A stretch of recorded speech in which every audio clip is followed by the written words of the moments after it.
Salam Bapak Ibu, saudara dan saudari, sahabat-sahabat garam dunia yang terkasih. Selamat hari Minggu untuk kita sekalian. Hari ini juga kita bersama merayakan Hari Orang Sakit Sedunia.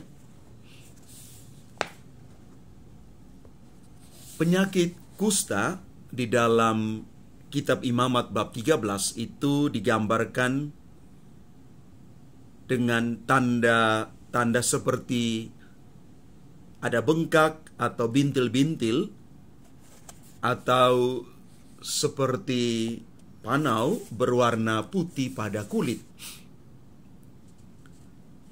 Orang yang menderita penyakit kusta merasa diri najis dan harus tinggal terpisah dari orang lainnya.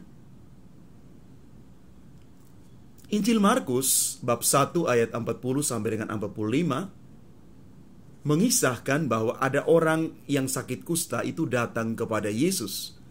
Sambil berlutut, dia minta supaya Yesus menyembuhkannya. Maka tergerak oleh belas kasihan, Yesus pun menyembuhkan dia. Bapak, Ibu, saudara dan saudari yang terkasih, berkenaan dengan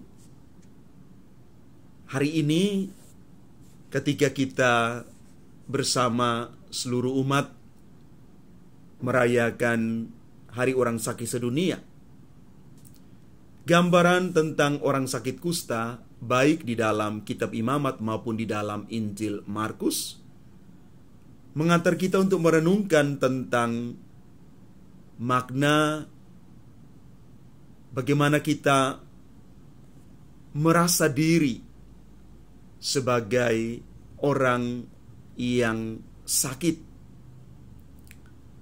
merasa diri sebagai orang yang membutuhkan pertolongan.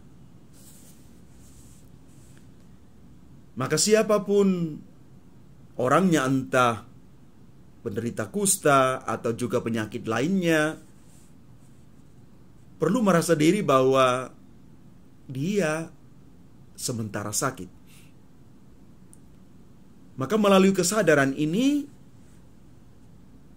yang dapat dilakukan adalah pertama, perlu untuk pemeriksaan ke dokter. Dia butuh istirahat, minum obat, dan juga melakukan anjuran medis lainnya. Peraturan tentang penyakit kusta dan para penderita kusta dalam tata cara Yahudi menjadi motivasi bahwa orang-orang sakit juga perlu mendapatkan perhatian dan juga memperhatikan dan menganjurkan dirinya sendiri, termasuk dari para medis, untuk menjaga kesehatan mereka.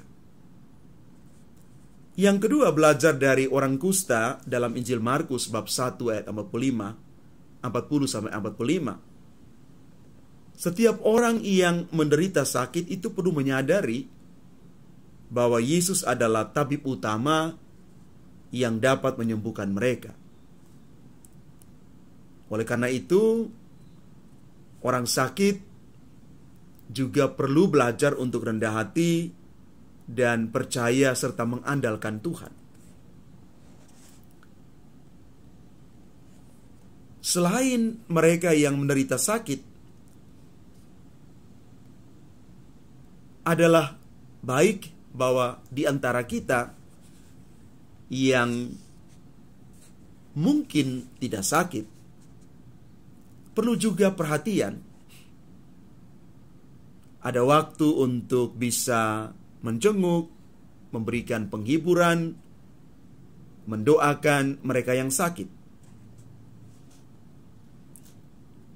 Dalam konteks kekatolikan kita, beberapa umat juga menyadari sungguh penting sakramen perminyakan diterimakan kepada mereka, sehingga mereka boleh mendapatkan rahmat, kekuatan, dan juga penyembuhan.